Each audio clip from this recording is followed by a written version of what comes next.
In the grim yet glorious expanse of the Imperial Palace, deep within its labyrinthine depths, dwell the Custodians, silent sentinels of the Emperor's eternal legacy. Their domain, the Sanctum Imperialis, is a bastion cloaked in golden shadows and fortified by millennia of reconstruction.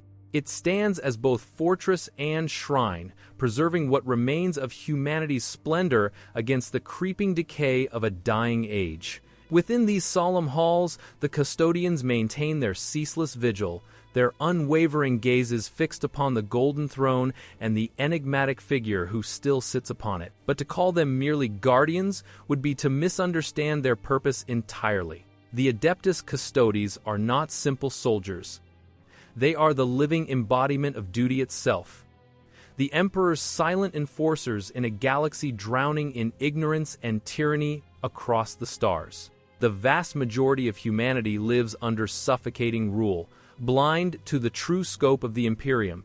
Many worlds, isolated and insular, know nothing of the Xenos, dismissing their existence as superstition. Others have never seen the Emperor's warriors, knowing of the Adeptus Astartes, the Space Marines, only through the propaganda of the ecclesiarchy. Only those who serve on the front lines among the ranks of the Imperial Guard might one day behold the fabled sons of the Emperor in battle. Even rarer still are those who glimpse the Custodians. For most citizens, they are figures of myth, spoken of in fables, whispered by priests but doubted by many. Above even the Astartes, they stand as near divine beings whose existence remains hidden from nearly all. The same could be said of the Grey Knights, whose secrecy surpasses legend. Yet the Custodians are different. They are not an army, but the Emperor's companions, handcrafted protectors, and the sacred wardens of his person. Their origins trace back to the waning years of the Unification Wars and the dawn of the Great Crusade, born from the very vision of the Emperor's new order. Each Custodian was personally crafted, some even said to have been shaped by the Emperor's own hand. Their purpose was dual, to stand as his most trusted guardians and to safeguard Terra, cradle of humanity and heart of the Imperium. They also served as his emissaries, those rare few with whom the Emperor would converse freely, unburdened by politics or ceremony. Even now, they carry out his will across the galaxy.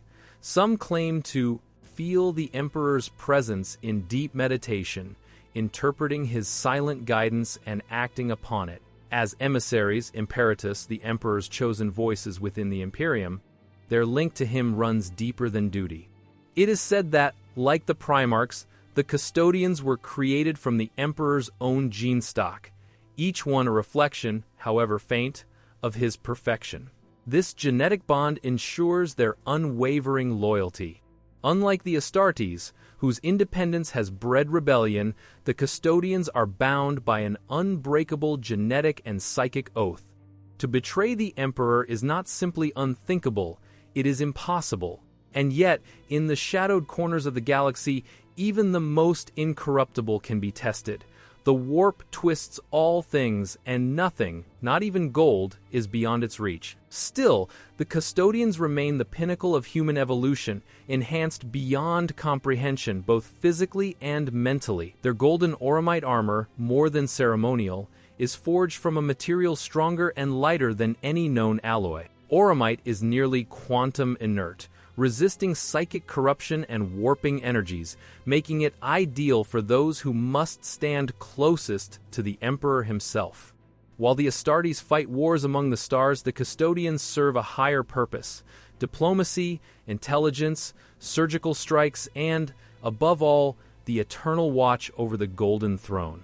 In the silent heart of the Imperial Palace, beneath the weight of 10,000 years, they endure the last light of humanity. Gleaming in gold amidst an empire of decay, the Emperor, where they have largely remained since the close of the heresy. Throughout the 10,000 years since those dark days, the Custodians have maintained their vigil of guardianship they would not break from until such time as the Great Rift tore through the galaxy and see the return of the 13th Primarch. The casting of entire sectors of the galaxy into darkness caused the Custodes to realize that, while they must always maintain the vigil over the Emperor, they also needed to step out into the galaxy and so have been more proactive during the Era Indomitus. Yet for all their martial prowess and unwavering dedication, the Custodians are not without their vulnerabilities, and wherever a brother of the Custodes falls, their loss is keenly felt not only for the irreplaceable warrior it represents, but for the breach it signifies in the Imperium's defenses. As the Imperium ever stands, staring into the abyss that beckons its collapse, beset on all sides by enemies without and within, the burden upon the Custodians in defending the Emperor of all mankind and the throne, world of terror, grows ever heavier, and despite 10,000 years having passed, just as it does upon some of the oldest Ares chapters, the shadow of the Horus heresy is cast long over the Custodians. They can never escape their failure to prevent the greatest betrayal in Imperial history and the devastating consequences that resulted. They are forever scarred by the memory of their failure to protect the Emperor from his own sons, at a level that is far deeper and more fundamental than any others could possibly understand. Still, the Custodes remain ever vigilant against the specter of this kind of treachery. And finally now, in the increasingly unstable era of M41, they find themselves thrust once more into the forefront of the Imperium's defense. The emergence of new and ever more pervasive threats, ancient enemies, and the division caused by the Catric Maledictum makes their part in defending humanity never more vital. And now, as they begin to step out beyond the hallowed ground of the ancient home world, and despite their numbers being few, their resolve is unyielding. For they are the Adeptus Custodes, gene-crafted by methodology unknown to any outside of the most advanced and heavily protected gene rights upon terror, their endless task, coded into their very DNA.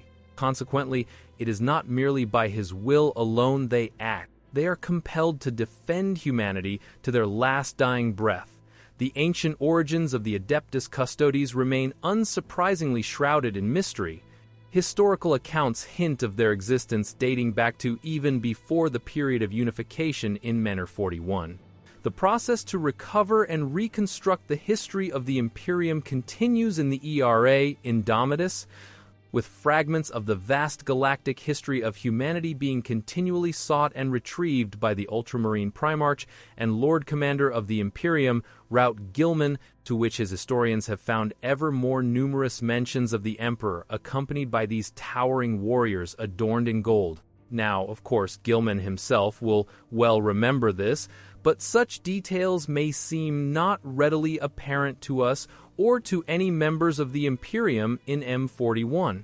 It's a reminder that within the Imperium itself, it is ever true that a dense fog of obfuscation surrounds not just the period known as the Dark Age of Technology, but indeed around the bulk of human history since M30. Even major events, such as the heresy itself, have become, in the 10,000 years since it concluded, little more than myth, with few other than the most privileged and advanced researchers of the Adepts Terror able to have any real comprehension of what took place in those times. The Emperor was believed to have inherited a vast knowledge of gene forging from the era known as Old Night and undoubtedly other periods earlier in human history. This he utilized, along with accumulated genomantic law, which was one of his adjacent goals during the Unification Wars, to then proceed and recruit and secure any and all remaining scientists of value, and specifically those capable of understanding highly advanced genetic work in the aftermath of the complete collapse of human civilization during Old KN,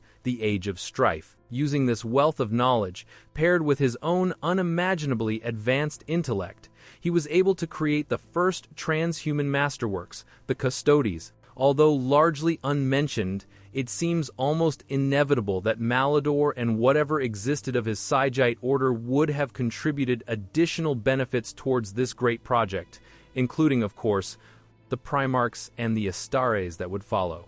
However, any such truths will likely remain for all time unknowable. The lost details of such matters, hidden beyond the reach of modern scholars, data cores that are broken or lost to time. Accounts of the Custodians' role during the heresy are similarly obscure. Scant records detail their actions from the perspective of those in M41, with even figures such as Constantine Valdor, the first leader of the Custodes, only really speculated to in how they played a pivotal role.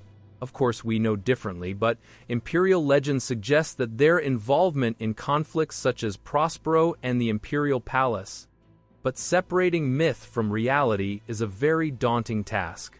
10,000 years after the fact, even the Primarchs were clear on the separation between the Custodes and themselves.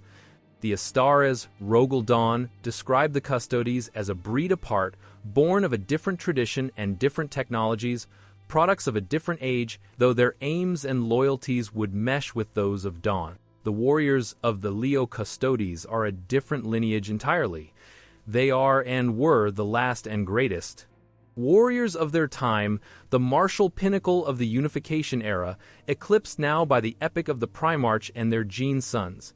But following the heresy, the Custodians underwent profound changes. They were devastated by their failure to protect the Emperor during his duel with Horus, quite literally in terms of their numbers, and many Custodians remained within the Imperial Palace as it was entirely necessary. They still feared there could be further reprisals against the Emperor. Even though really, the forces of chaos have been shattered, the Custodians remained cloaked in mourning and haunted by their shame. Their duty to the Golden Throne now became paramount. It was an enduring reminder of their past and a solemn vow for the future, but replenishment of their number was, of course, critical. Recruitment into the ranks of the Custodians, though, is a process so complex that it very much mirrors their nature. To be successful as a Custodes aspirant requires more than is seen in the Space Marines, a strong foundation of unbreakable human material for they who will become vessels of the essence of the Emperor himself. Each Custodes carries an aura of the Master of Mankind surrounding them. This itself is often enough to command respect and awe from all devout warriors as they embody what are comparable by some to the Primar and for the Custodes, a brotherhood of demigods designed for the ultimate war, a war which one could make the case they failed in the ultimate test, but in terms of their creation. To describe those who would become Custodes in the same terms as Astares is not really an objective comparison. Prospective Custodians begin their journey as infant sons born of the noble houses of Terror, which is a testament to the prestige associated with their calling. They will be taken in infancy and undergo extensive testing. If deemed acceptable, they may undergo further genetic metamorphosis, with earlier initiation increasing the likelihood of success.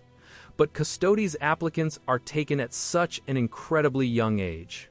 To compare them to the process of Stardust Go With is not really comparable. When infants are put forth in the process to become a Custodes, the grand spectacle of their induction is a great affair. It's often witnessed by vast crowds, which underscores the reverence bestowed upon them by Terror's high society, and reasonably so, as they will either potentially meet an early demise or functional immortality. The intricacies of their creation process, though, remain veiled, known only to the select few within the imperial hierarchy, and this is conducted within secluded, gilded laboratories on Terror. The transformation into Custodian is orchestrated by skilled Churin and bioalchemists. The whole process is an extremely clandestine affair and occurs beyond the scrutiny of even the highest offices of Terror likely. The laboratories and theaters in which Custodes are produced may be unrecognizable to any from the era of M41, for these are likely pristine locations that look more reminiscent of the Golden Age than the age of the Imperium. But despite their extended lifespans, the Custodians have never exceeded approximately 10,000 warriors, and that is often attributed to a stringent selection process. For each worthy aspirant, thousands will be deemed inadequate. But unlike the transformation of Space Marines, which takes place through a comparatively unsophisticated gene seed implantation, the process of become a Custodian occurs at a more mystically profound level. It potentially is touching upon the aspirant's very soul, quite literally, and this is no artistic exaggeration. Much of the technology that originates from the Dark Age of technology is so advanced that none can fathom truly how it is possible. And as the old adage goes, anything sufficiently advanced is indistinguishable from magic, and this is very much an accurate description of the process used to create the Custodes, unlikely the Primarch for that matter, because becoming a custodian transcends the physical and spiritual realm. But before I'm dragged away to be burned as a heretic, I will move on ultimately, should they be successful in this profound journey of body and soul. Upon ascension into the ranks of the Custodes, the gene-enhanced aspirant is bestowed with a blade known as a misericordia. These have great significance, for, while they may appear ornamental, its micromolecular desat, spirit imbecit, with the capacity to cut through near anything, it is far more than a mere weapon, as it's traced back to the darkest epochs of Terran's tyranny, where warlords ruled with sheer force. These oppressors wielded blades of the same title, and they were the symbols of their despotic reign. With the advent of the Emperor's Wars of Unification, the Custodians reclaimed the term, transforming it into a symbol of justice and righteous judgment. No longer would the Misericordia represent tyranny. Instead, it became the instrument of the Emperor's will, empowering its bearer to mete out judgment upon those who defied his rule. In the aftermath of the Emperor's fall, the Misericordia took on additional significance. It became a tool of vengeance against those who betrayed the Emperor. With each strike against a traitor's heart, it is said that a minuscule measure of revenge is exacted on behalf of the Emperor himself. Thus, while Custodians retain the discretion to carry their blade or not, it is a rare sight indeed to see them face the hated heretic Artus without them at the ready.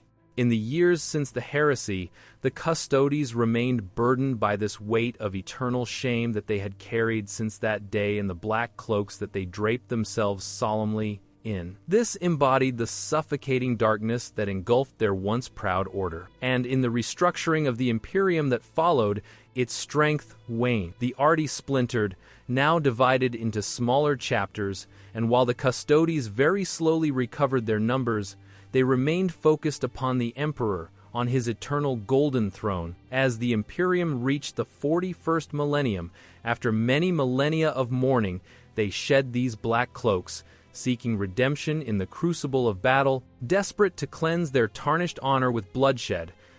As the dying Emperor's light flickered, now, in the Era Indomitus, with chaos swelling throughout the galaxy, the Custodes are consumed by a zealous defense, now turned aggression, vowing to annihilate any threats to terrorist sanctity, foremost among them the abyssal legions of chaos. Behind the colossal doors of the Sanctum Imperialis, many whispered covert operations are planned and executed. While it may have seemed otherwise to those ignorant to their ever-present ability, the Custodians were far from idle. They waged wars unseen, refined defenses against all conceivable threats, and crushed deluded crusades of human despots who imagined themselves to claim the throne of terror. Worth to remember that, throughout the history of the Imperium and despite the many threats of the Xenos throughout the galaxy, one of humanity's biggest enemies is, of course, itself. So when Gilman miraculously emerged from what many had asked was a certain death,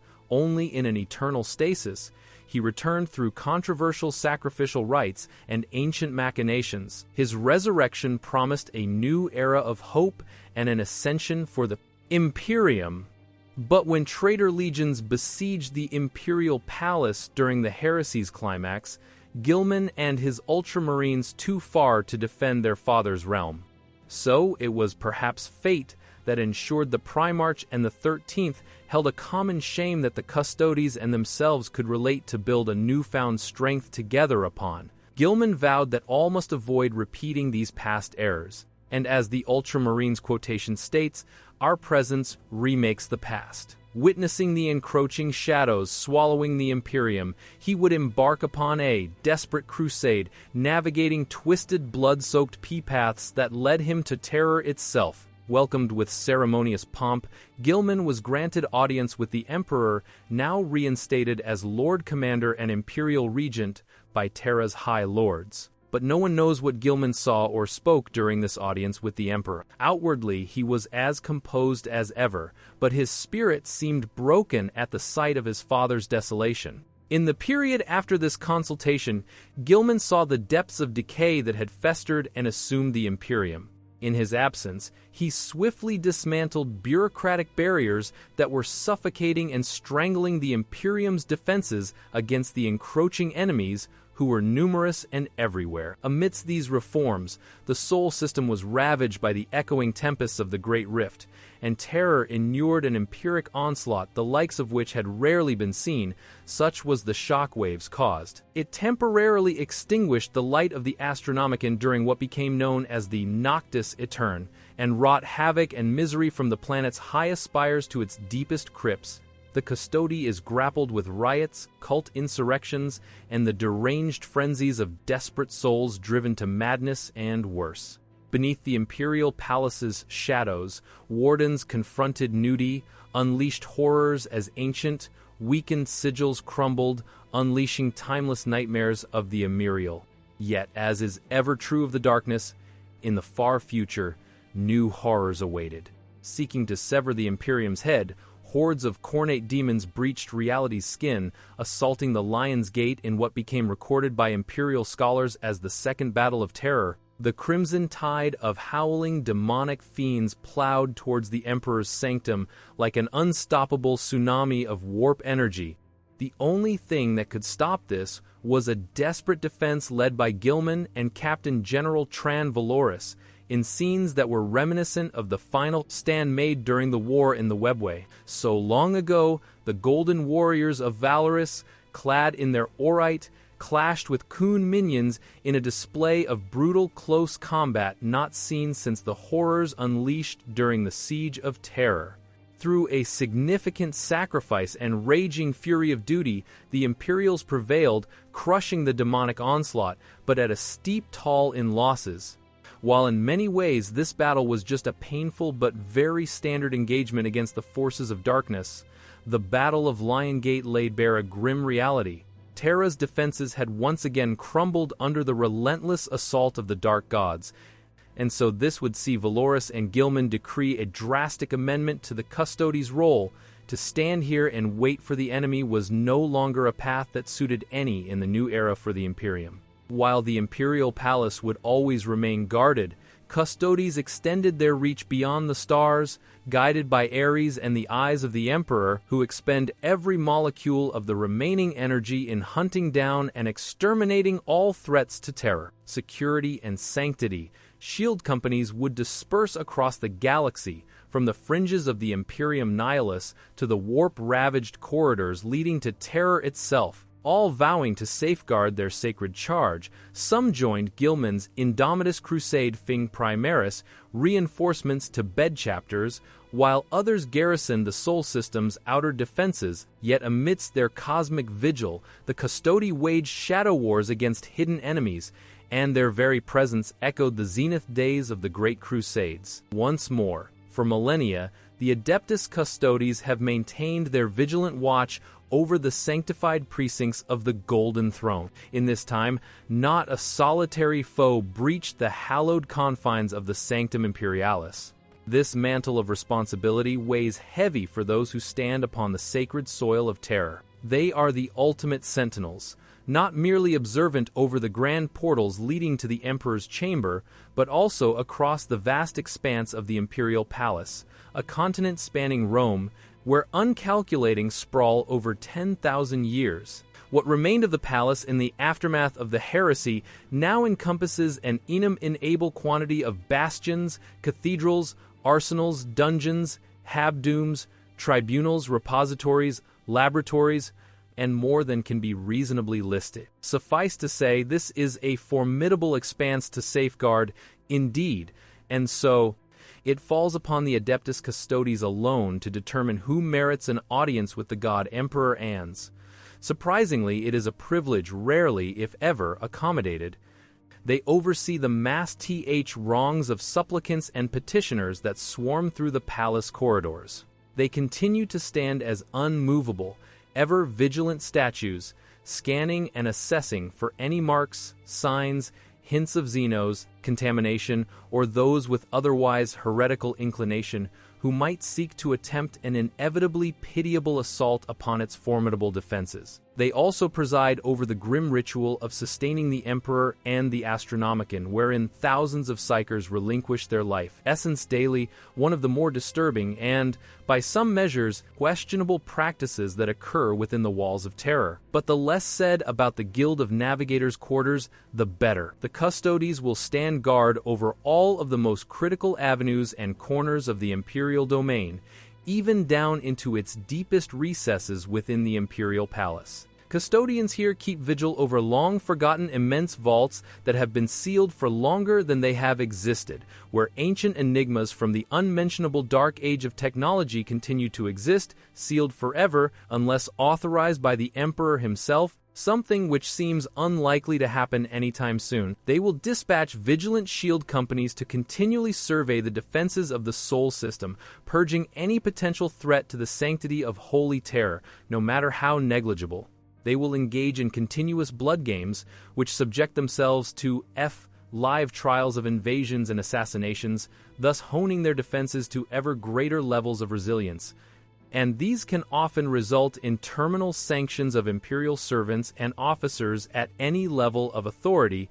For those who do not meet the standards expected of them in fulfilling their duties to terror can expect immediate judgment and be sent for permanent conversion to better serve the Imperium than they did in their own life. Custodes regard the transient mortals who bustle at their feet with a cold indifference and maintain a wary distance from even the most devout space marines, mindful that past fallibility could recur at almost any time. This is the discipline that they are forced to endure, and this extends even among their own. For the Custodians allow no respite when it comes to personal introspection. Their captain, in general, while not a member of, has in the past advised or interjected with the authority of the High Lords of Terror in an advisory role, yet also wielding the full authority of the Lex Ultima. Whenever the Custodians have sought to exert this authority, bound solely to the Emperor's sovereignty, few would dare to speak against them, for they marshal the defenses of terror eternal. As for the actual structure of the 10,000, it can appear simplistic or unnecessarily complex from different human perspectives. When choosing to disclose their organization to other imperial bodies, their hierarchy can appear intricate and stratified, yet much of this is steeped in traditional, deliberate obfuscation. In reality, the Adeptus Custodes employ a resilient yet entirely straightforward system to manage their forces. In many respects, it is among the simplest of designs throughout the Imperium. But as with all aspects of the Custodians, the intricacies of their framework, their deployment and governance are veiled in secrecy, as befits such an institution dedicated to supreme security. Outside of its ranks, even those operating in close proximity to the Senatorial Imperialis and the highest echelons of the Divisio Militaris can only grasp superficial understandings of the Custodes' workings. What can be discerned externally is that the Custodes stand again apart from other branches such as the Astrum, Larum, or the Astares. And this divergence is very fitting because for the Custodes, like the other elements of the talons of the Emperor, they're best described really as a paramilitary rather than a conventional strategic force, which might seem strange and not particularly fitting, but it is primarily due to the fact that the Custodes are not designed for waging nor winning wars of vast scale and attrition. These are matters for the Imperial Guard.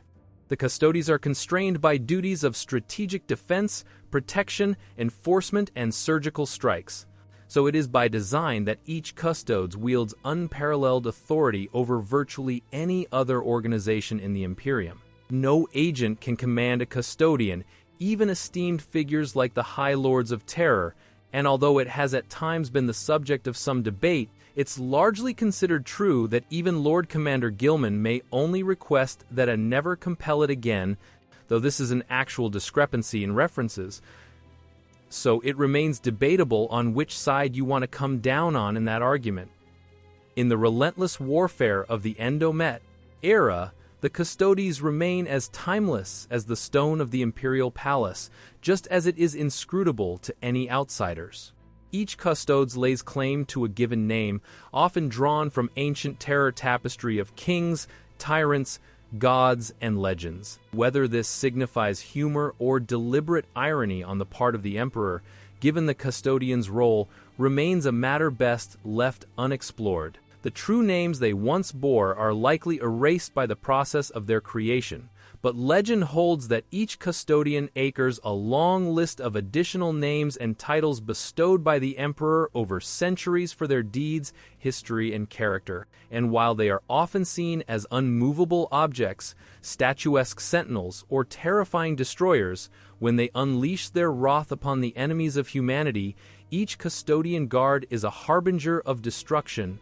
Precision strikes, incomparable combat press, leaving a trail of enemy corpses in their wake. Every Custodes is capable of killing enemies many times their own number, and it's very often questionable just what it would take to kill an individual Custodes. Side note, this is one of those things which is somewhat inconsistent within the law, but technically speaking, it should take a massive amount of firepower and force to bring down a Custodes, for they stand as equals to very few, even when stacked against the elite warriors of the Astares and the legions of enemies faced by humanity.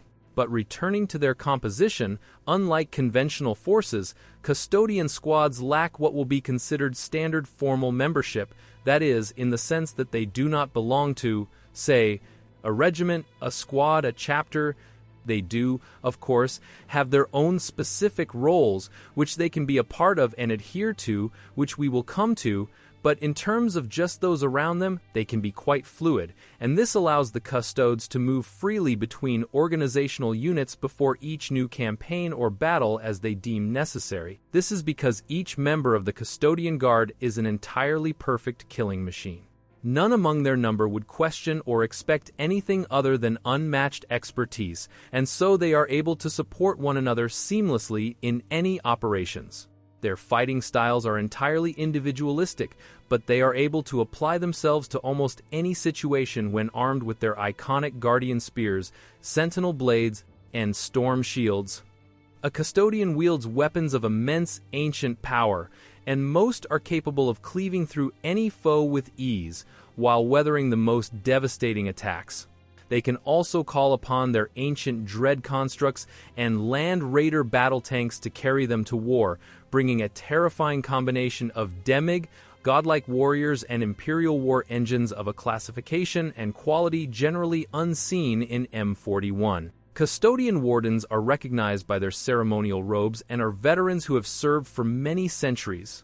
They wield heavy-bladed castan axes with deadly precision alaris.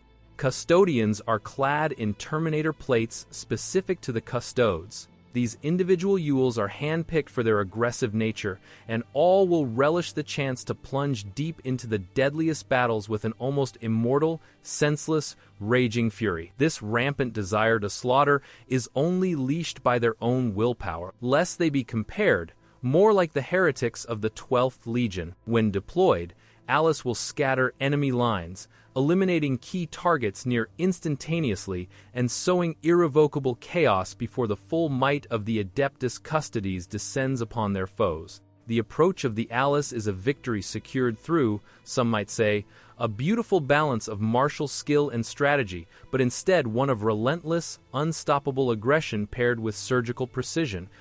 At the very helm of the Custodian Guard stands the Captain General, commander of the 10,000, and they stand directly under the Emperor's oversight.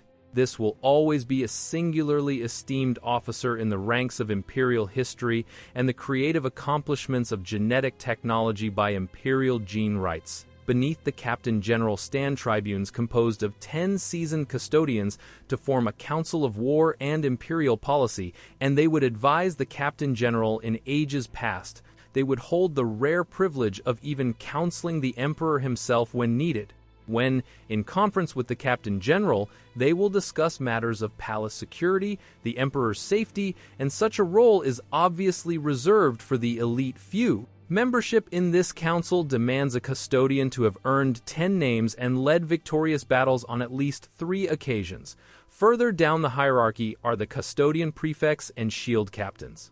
The former was bestowed as a mark of favor by the emperor to denote veteran custodians, while the latter indicated active field commanders overseeing specific custodes deployments, and each will serve as inspirational leaders with vastly strategic minds. They are fearless champions, each bearing titles which align to their assigned duties, and the Adeptus Custodes, while technically a department of the Adepts' Terror, continue to solely answer to the emperor and their own internal leaders, which really is very comparable to the Inquisition. Generally, they will reside in what is known as the Tower of Haman, which is anchored within the Imperial Palace. This is where most custodies would reside, but the Emperor's personal guard, his companions, will always remain steadfastly by his side. While the Custodes, as we said, suffered substantial losses during the heresy, and these dropped as low as 1,000, by the latter period of the 41st millennium, they had restored their ranks to the original strength of 10,000 warriors.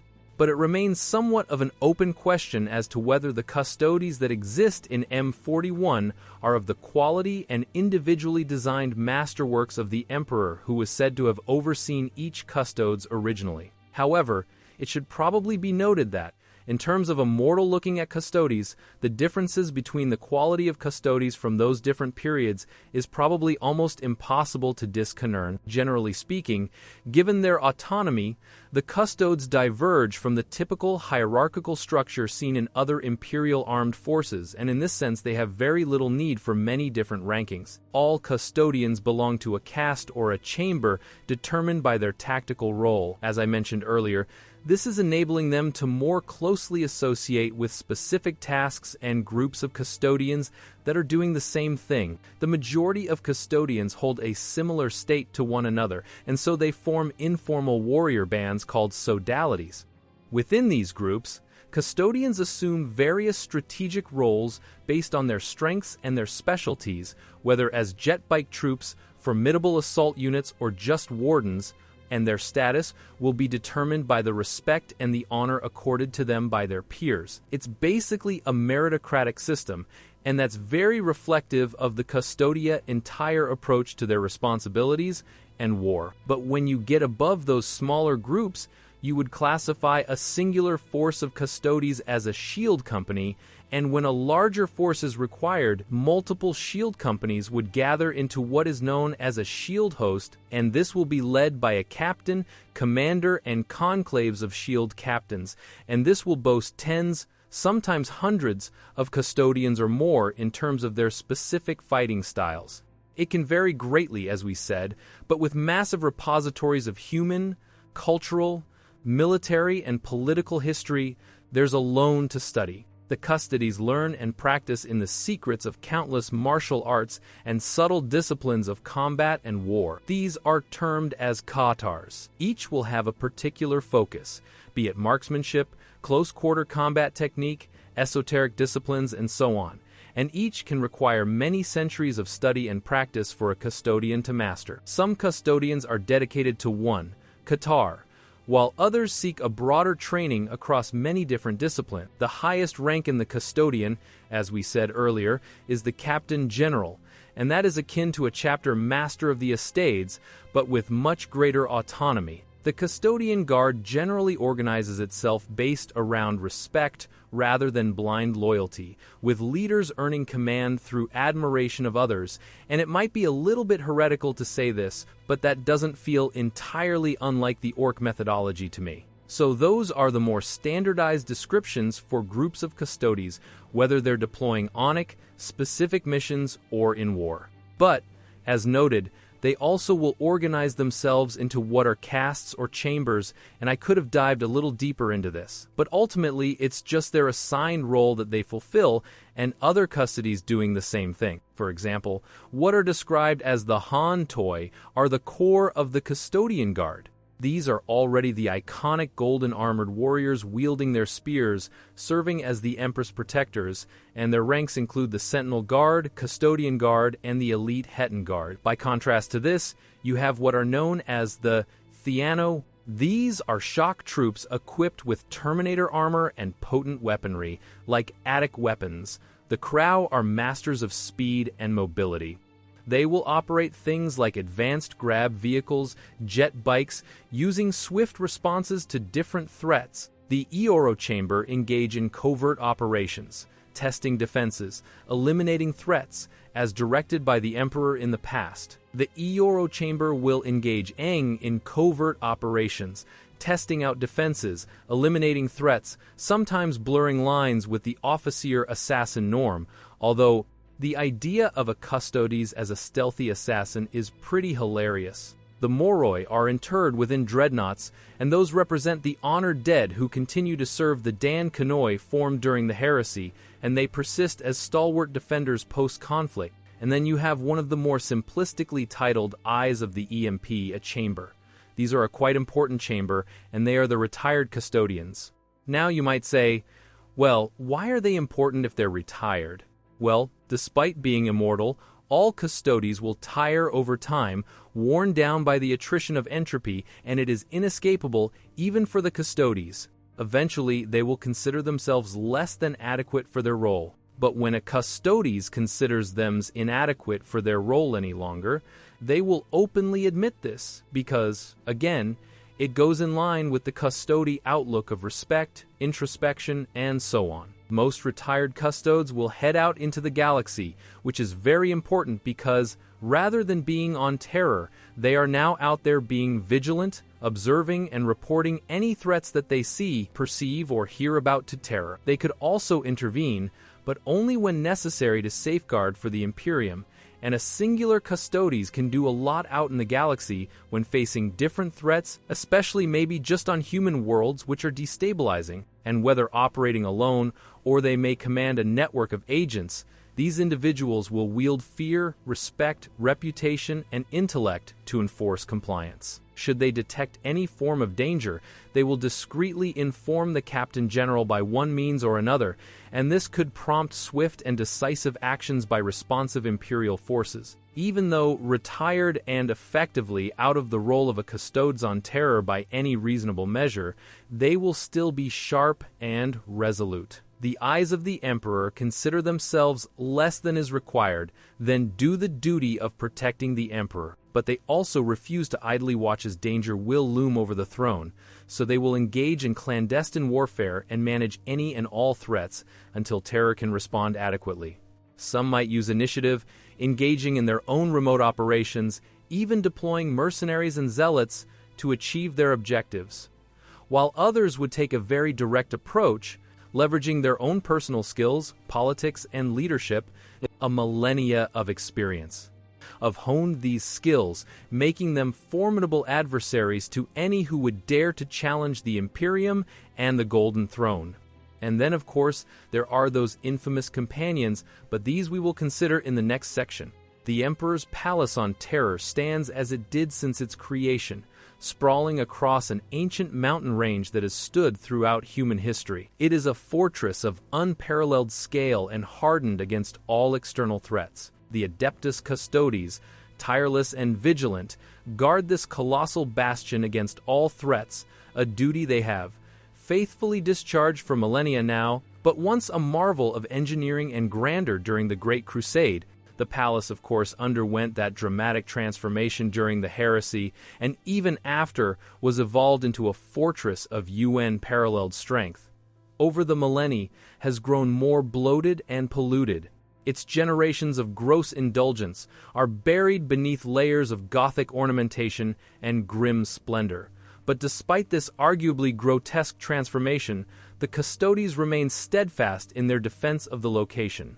It's not their place to decide how to design and maintain the aesthetic of the Imperial Palace. Its outermost walls span many thousands of miles, and while its towering spires pierce the atmosphere like the spine of a continental beast, beneath the surface, its sublevels extended deep into Terra's bedrock, housing this labyrinth of chambers, vaults, and habitats. But despite its vastness, the Custodes will patrol every inch, guarding the sanctums, the armories, those secret vaults. But with the advent of the Great Rift, the once unthinkable invasion of terror in the past 10,000 years has now become a reality, one which they already had to face. And the Custodes remain the defenders of the Sol system, So overseeing its formidable fortifications and vigilance against threats is their singular focus. But while the majority of custodes are there to maintain constant vigilance over patrols, inspection, surveillance of all those pilgrims and travelers to thwart any potential threats to the palace and the emperor, there is that smaller group of custodes known as the Companions, and they are this specific caste or chamber of a three-strong force who form the direct, immediate bodyguard of the emperor upon his golden throne.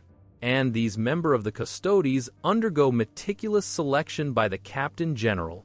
And this is because it is not only a massive responsibility, but also incredibly grueling. Each candidate is extensively scrutinized for their performance in training and battle, alongside qualities like mental acuity and spiritual fortitude. Shielding the emperor holds the highest importance in the Imperium and transcends considerations of rank or even veteran status. For those not chosen, they certainly will harbor no resentment, for, as a custodes, they understand that the weight of the duty in this role and the exacting perfection required in selection is absolutely essential. But to be tasked with this unending vigil is, as I said, an extremely grueling task.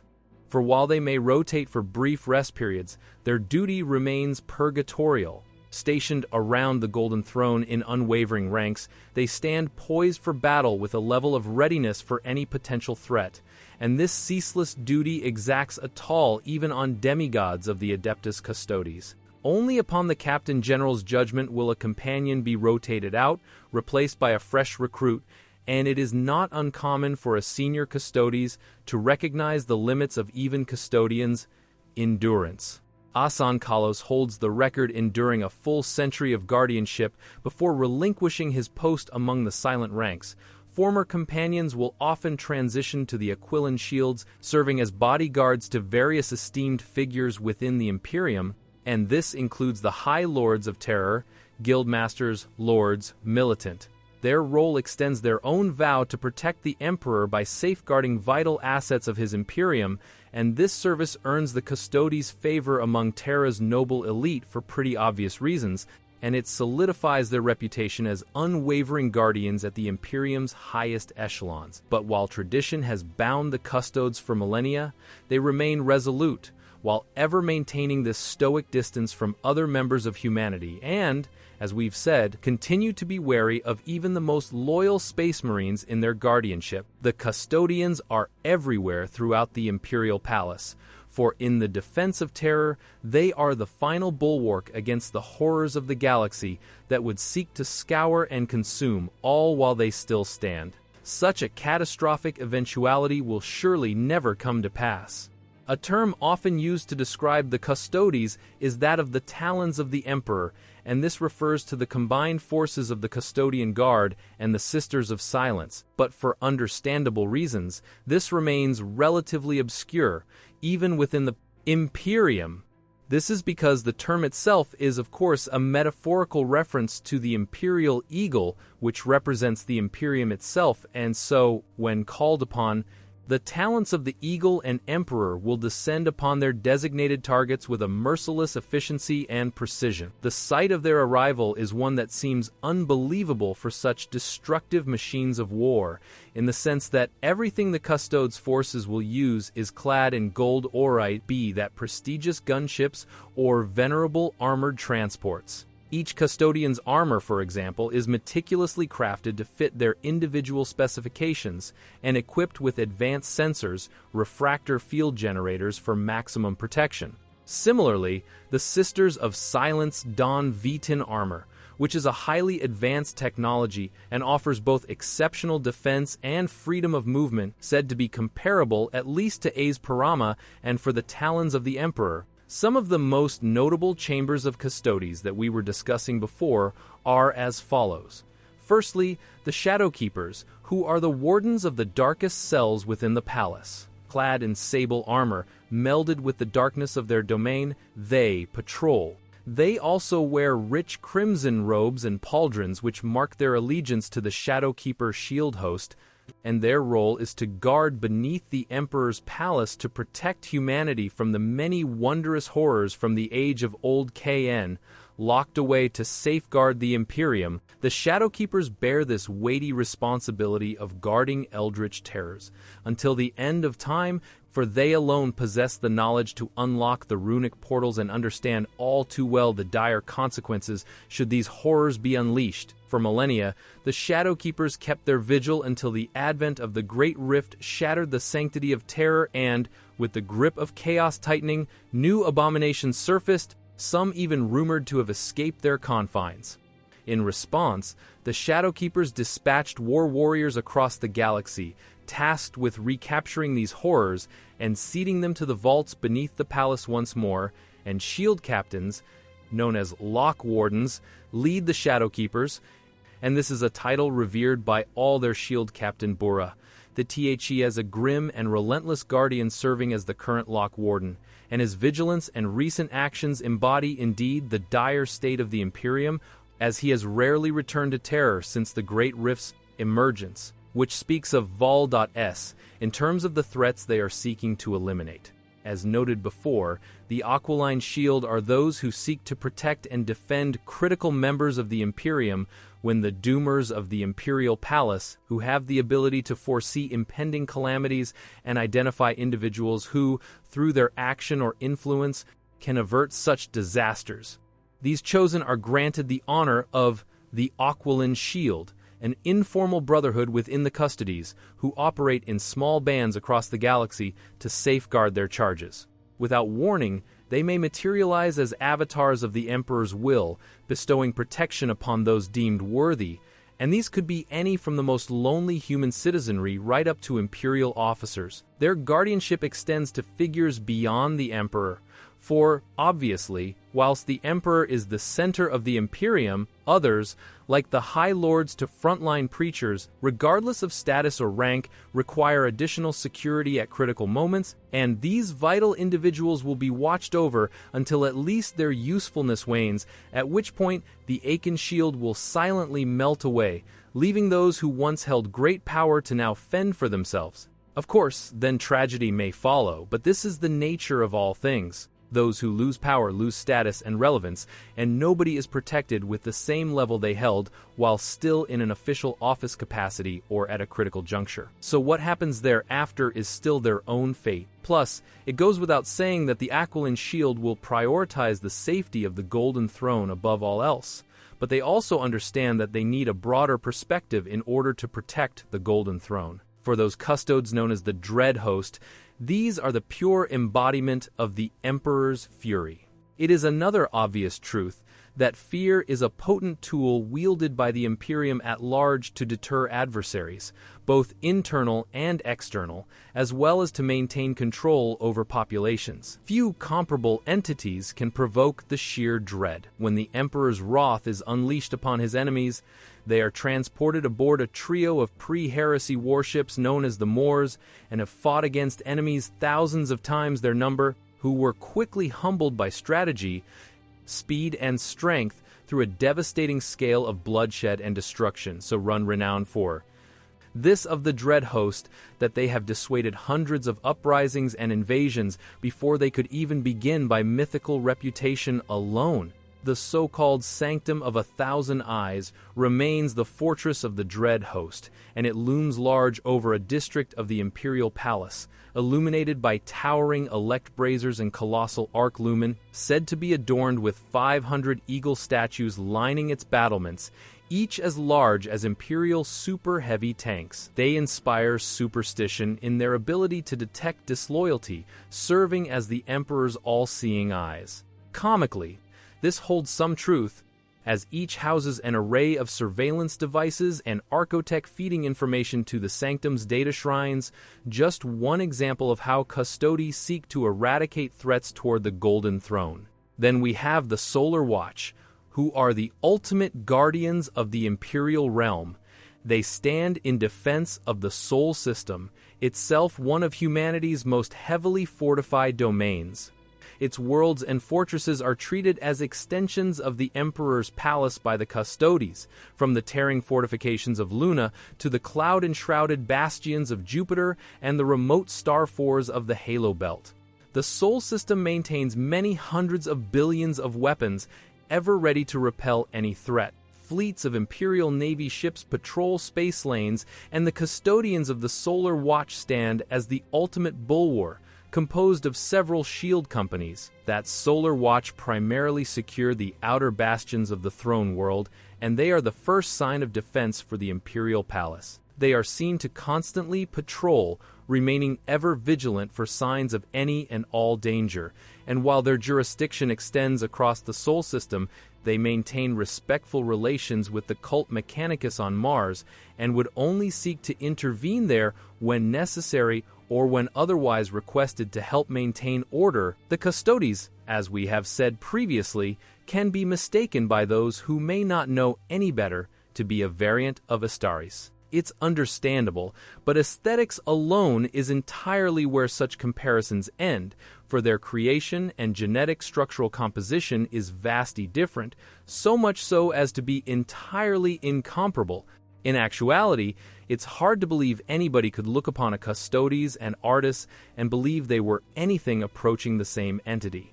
The Custodes are far more deeply rooted in the technological achievements ancient history of the Imperium during the unification wars on Old Earth. Their presence can be traced back to the earliest chronicles, where inscriptions depict them as the Emperor's guardians flanking him in moments of conquest. In subsequent conflicts, such as the assault against the Morand Send Confederacy, Custodian Guard units fought with the Emperor himself and were instrumental in the controversial Call of Thunder Warriors around the time when the emergence of the first Space Marines began to occur.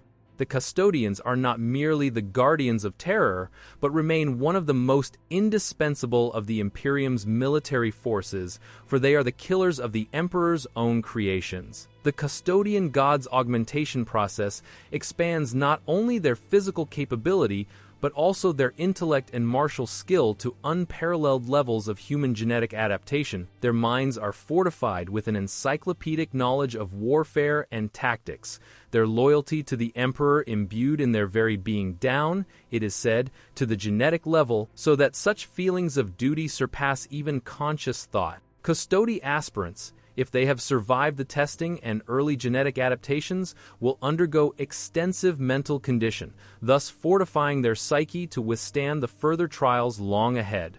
Their education spans many years and a myriad of subjects, from warfare and assassination techniques to diplomacy and philosophy, ensuring their enlightenment and perspective will remain unparalleled. This comprehensive education harkens back to an era when custodians served not only as protectors, but also as counselors and companions to the Emperor. While this is used to screen out any with minds unable to stand against the millennia of horrors that await, it is also designed to ensure that custodians retain the enlightenment of the era of the Great Crusade, something rarely seen now. Among other forces, including the Estais in M41, candidates for the Custodes often originate from noble houses, and the entire transformation begins in infancy. Their flesh, minds, and souls begin a process that will leave them, should they survive, forever altered perspective. Custodian were typically said to be drawn from the sons of the Terran nobility and other families of status. It is recalled that many families even sacrificed entire generations for the potential honor of serving as custodians. Unlike Space Marines, who undergo implantation after adolescence, the Custodi transformation occurs at the minutest level of their genome and cellular structure, imbuing them with near immortality and psychic resilience. The full selection criteria for custodians has remained ever veiled in secrecy, as is almost everything about their origins and creation. Whether through deliberate selection or chance encounters, candidates will embark on this gulag journey of alchemical augmentation, psychological conditioning, and mimetic training. In ages past, this would have been also guided by the hand of the Emperor himself, and in the time since he ascended the Golden Throne. It is unknown who specifically oversees this process, and to what degree his has changed. Very likely, the Custodians themselves have a role to play, and as previously noted, the Custodians and Space Marines share common form, but their functions and capabilities diverge significantly.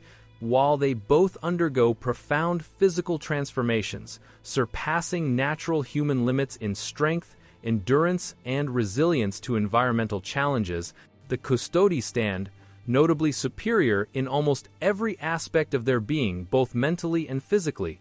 What they share in the process that sees them undergo such rigorous psychological and cognitive conditioning, and this redirects their focus towards aggression, objective efficiency, and the fulfillment of duties.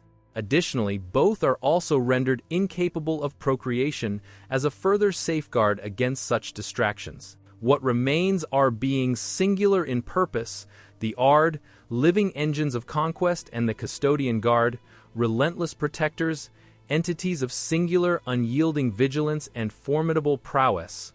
The Custodes are the pinnacle of psychophies, fickle design.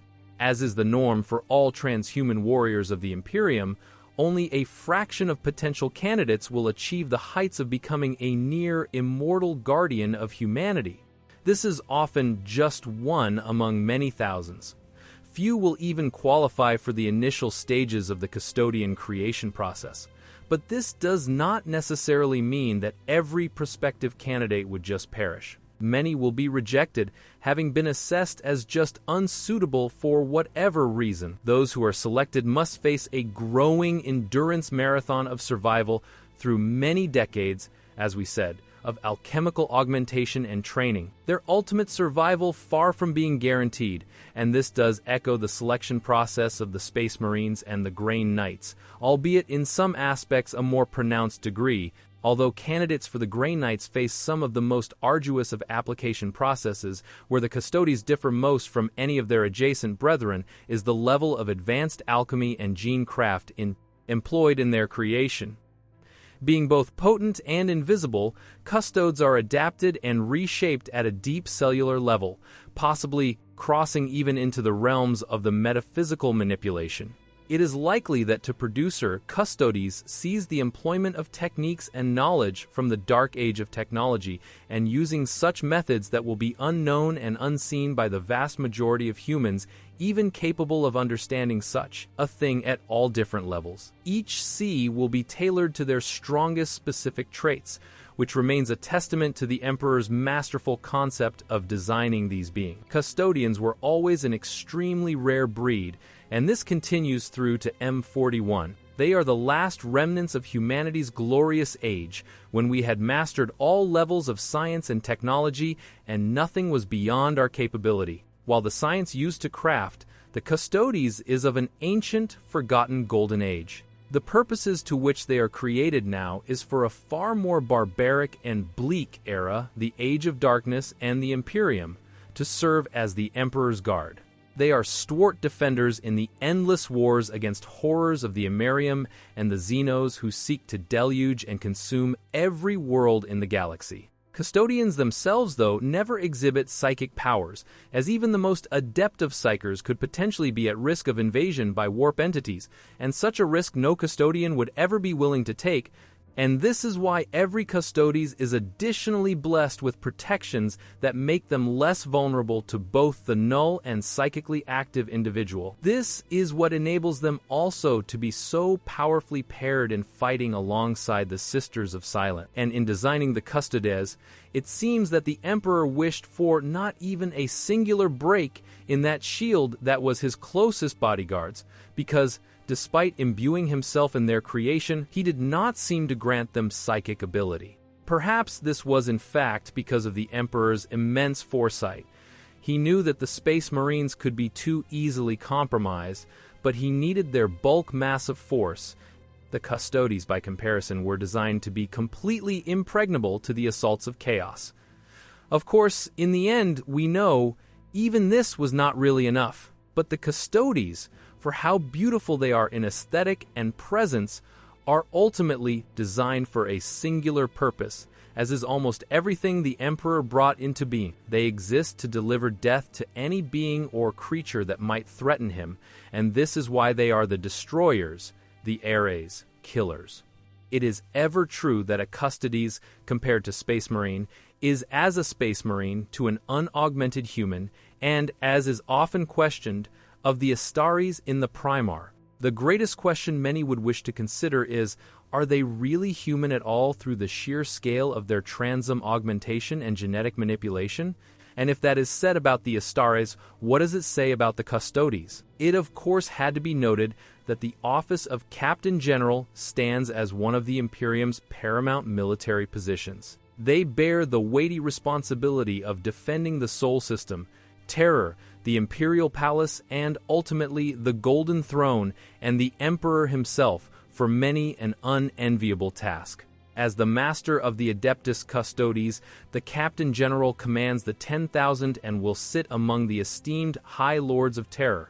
Although not necessarily being a part of that, they will lead the most pivotal military campaigns, and they must display martial press akin to the ancient Primarch of the Emperor's creation in the millennia. Since the Great Crusade, only 17 Captain General have held this esteemed title. Most would meet their end in battle or vanishing mysteriously, as seems to happen quite a lot in the Imperium. The current Captain General, Tren Valoris, is held as one of the greatest warriors since the Emperor's era.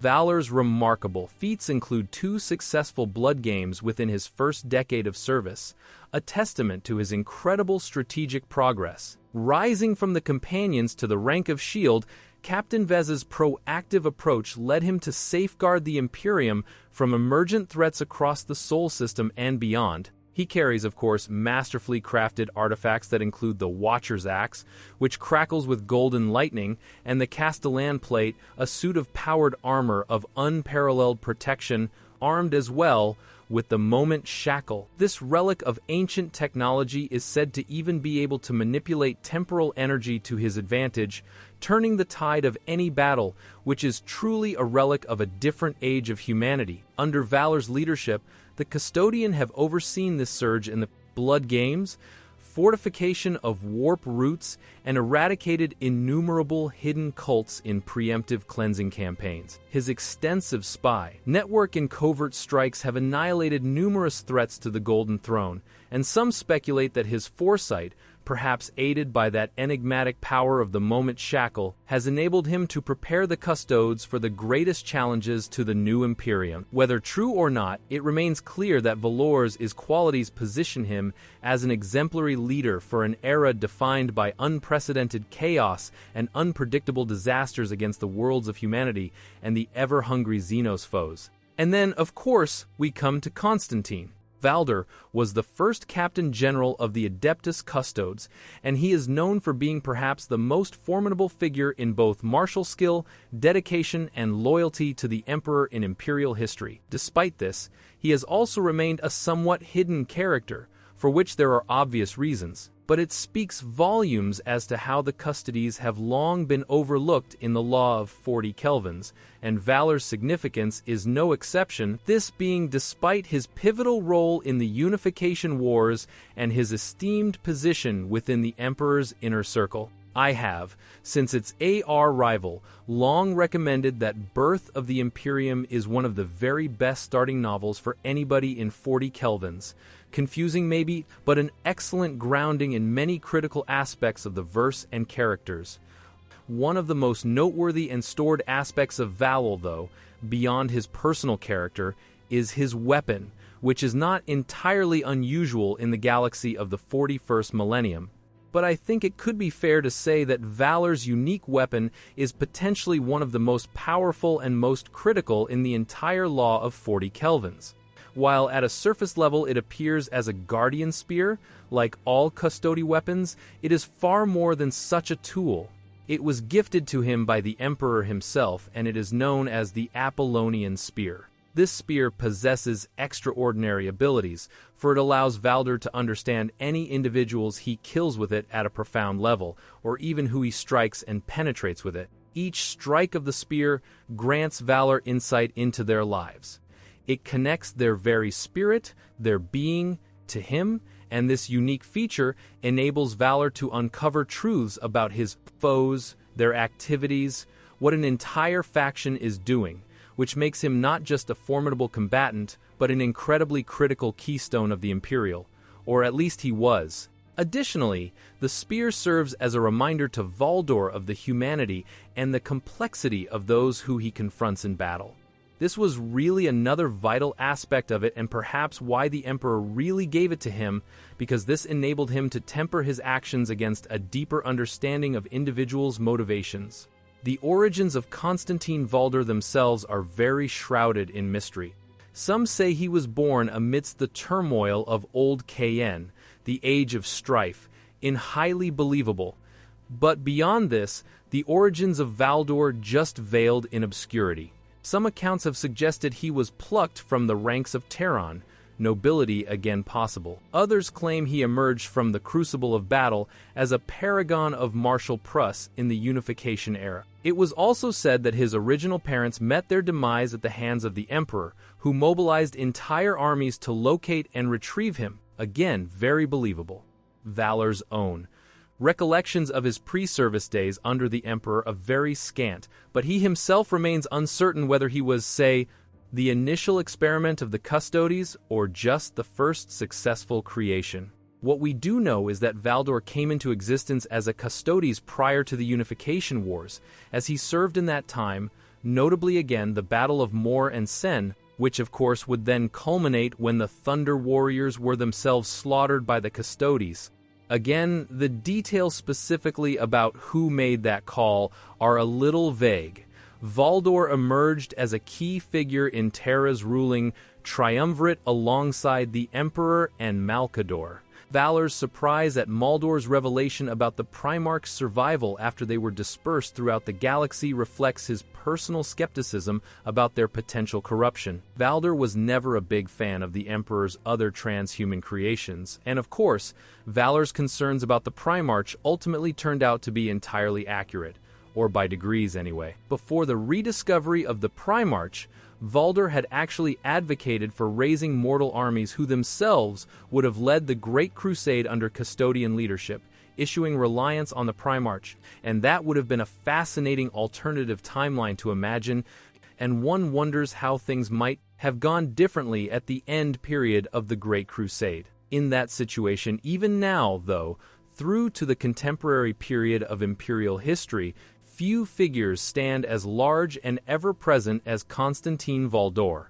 He remains revered as the first Captain General of the Adeptus Custodes, but his legacy is shrouded in myth and mystery as we speak about always when it comes to the Imperium. But regardless of his actual origins, Valor's ascension to the rank of Captain General would see him become not only the supreme commander of the Emperor's personal god, but also the complete embodiment of his will.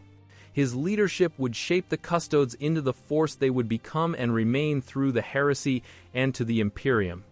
In M41 and truly, Valor's stature and abilities were unmatched as a Custodes.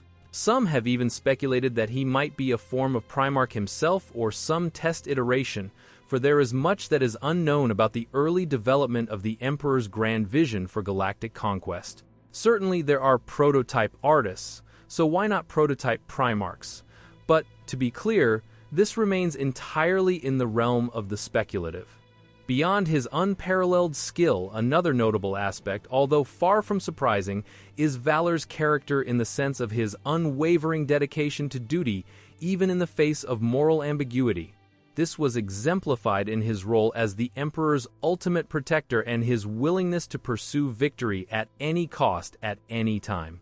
Yet beneath this facade of loyalty lies a complex individual grappling with the weight of his responsibilities, and this is seen in Birth of the Imperium. While on the surface he appears as an individual of shining golden example, he also is a weapon of destruction wielded by the Emperor to do whatever is needed wherever it is needed. During the tumultuous events of the Horus Heresy, Valdor grows more to us as a character, but he also retains this extremely cold, stoic facade, certainly as disconnected as Custodes always are, to a degree, certainly as disconnected as Raj or Dawn, and his greatest role is seen during the Siege of Terror, but he also participates in the Battle of Prospero, the home world of the Thousand Suns. He also oversaw the deployment of the first execution team seen in the Imperium, that was the mission of assassins to attempt to execute Horus Lupercal, and whilst that ultimately failed, it did reveal further information about Erebus to the Loyalists. Ultimately, Valdor would fight in the Siege of Terror. His initial involvement less notable perhaps, and spectacular than some other figures, for he would only come into full view as the Emperor began his teleportation attack upon Horus's ship, the Vengeful Spirit. However, this is also when Valdor would be famously separated from the Emperor. In the most critical of times, he would slaughter through hordes of demons and then come to an extremely critical moment, not just in the Law of Valdor but in the Law of 4K, the Custodes, and the Imperium. During the release of the final books in the Siege of Terror and Heresy series, it had long been speculated by a great many people in the community that Valdor would use his spear and strike either Horus, or many wanted to imagine some great twist where he would connect the spear with the Emperor himself and, in so doing, learn some abhorrent, unfathomable truth. And I would say this is a lesson to always scale your expectations for, in the end, what was revealed was far more, I will say, milquetoast Valdor encounters.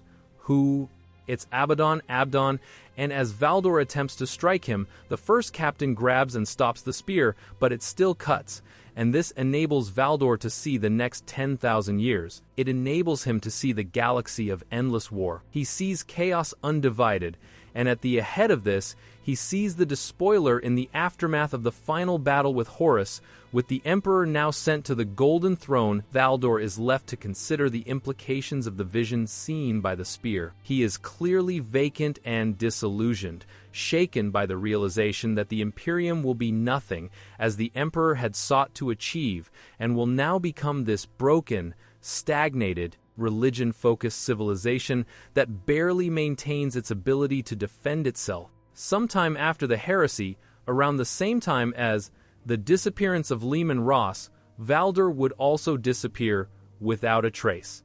Now, pretty sizable spoiler here, so I will note, if you're reading the Eisenhorn or the Bequin series, the reasoning people expected some grand resolution when it came to Valor is directly related to the revelation that at the end of the Bequin novel series, which is part of the whole narrative which continued on from Eisenhorn and Ravener. Now, there is a lot that I would have to outline to really state the full situation here, and I will probably do that in a different video. But essentially, we discover through a deciphered hexagrammatic cipher that the mysterious figure known as the King in Yellow is in fact Valdor. Interestingly enough, also, The King in Yellow is a book by Robert Chambers, and that may have some involvement here, but again, I'll speak about that in a different video. The King in Yellow is described as inhabiting a mysterious pocket dimension known as the City of Dust, and from here he commands formidable resources.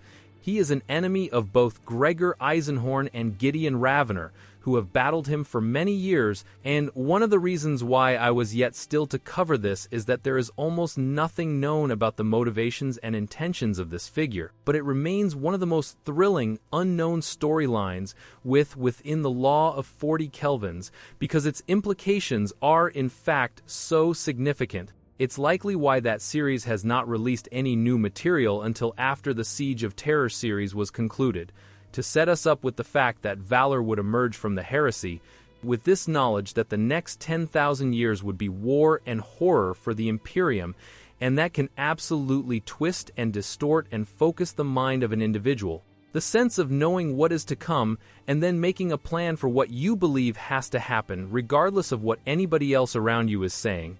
It really strengthens that focus, that spirit, not unlike what you see actually in the June series with Paul Atreides. Now, we all know that there were several scenarios surrounding the end of the heresy as espoused by the Cabal, whereby there were really no good scenarios for humanity, but they still chose and sought the destruction of chaos. They failed, but the alternative was not considerably better now. Additionally, without heavily getting into the details of the Emperor, the different scenarios, the whole Dark King, which is actually pretty straightforward. I don't know why people make a big deal about that, but anyway, it seems that Valdor basically concluded that, with his knowledge, he now would take matters into his own hands. Like I say, with that clarity of vision in this, one of his goals remains to obtain the true name of the Emperor in order to obtain power over him, and that alone raises a gigantic question mark about his intentions. Does he seek to continue on with the Emperor's plan and try to save humanity, or does he believe the Emperor has made a catastrophic mistake and he now seeks to take power for himself? This has apparently led him in searches from the planet of the sorcerers to the Black Library. Eisenhorn has pledged to hunt down and destroy this king before he completes his ultimate objective, but the King in Yellow has amassed an army of cloned blanks, we Space Marines, possibly Custodians. It's entirely unknown, though, what his greater plans are, and it's presumed that they are a grave threat to the Imperium. The Custodes during the final battles of the heresy were shown to perhaps not be corrupted, but at least made malleable by the power of chaos. So it remains an open question with Valder. Has he been corrupted? Is he just misguided? Or is he orchestrating a grand scheme for the greater good of the Imperium? But the emergence of the King in Yellow, the Yellow King, heralds an arguably more consequential event in 40 Kelvins than the conclusion of the heresy, because it's very possible that Valdor holds this ambitious goal, as do some among the Inquisition, to seek the resurrection of the Emperor and also combat the forces of chaos. He holds a collection of Paras, it's said. Even he holds some Anuna. That is the devastatingly powerful primordial land language shown periodically throughout 40 Kelvins. It's one of the most powerful things in 40 Kelvins. With everything happening in the galaxy in the contemporary time, it's very possible that Valdor, if his intentions are still loyal to the Imperium, seeks both vengeance and is looking to somehow challenge the dominion of chaos, perhaps like other factions, also attempting a means by which to seal off the warp from reality itself. It is worth remembering, though, that just because Valdor should theoretically remain gene-coded into unwavering loyalty to the Emperor, Valor's interpretation of what loyalty to the Emperor means may differ significantly from the prevailing beliefs within the current Imperium, not to mention his whole psyche and mentality being twisted by that vision of the Imperium for 10,000 years.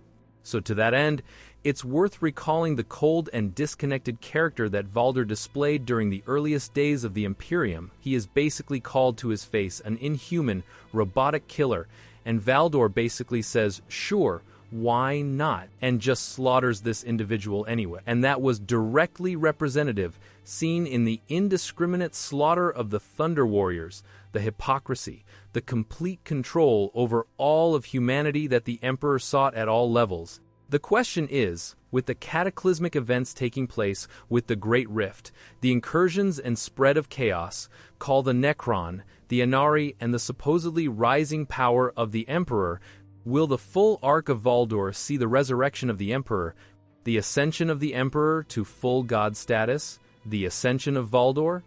Hopefully, we will not have to wait too long to discover, but also remember what I said earlier about scaling expectations. I think the escalation of the Emperor to a whole new level of existence might be considerably too much to hope for, but Valdor emerging with a grand plan that has profound consequences for the existing Imperium, the Custodes, the returning Primarchs. Anything is possible.